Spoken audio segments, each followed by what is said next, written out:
Қазағымның қазынасы домбыра.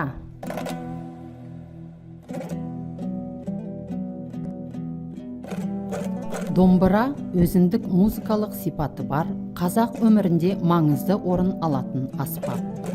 Қазіргі кезде домбыраның 20-дан астам түрлері бар.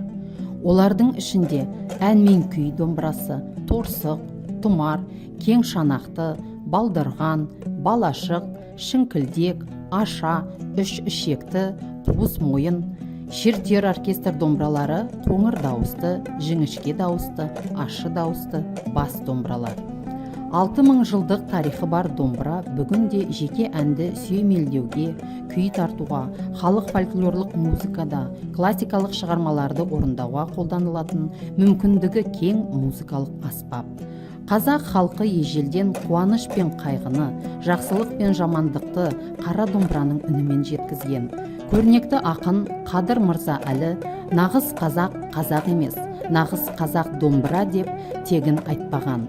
Бұл қос ішекті аспап қасиетті, қазақ өмірінде ерекше орын алады.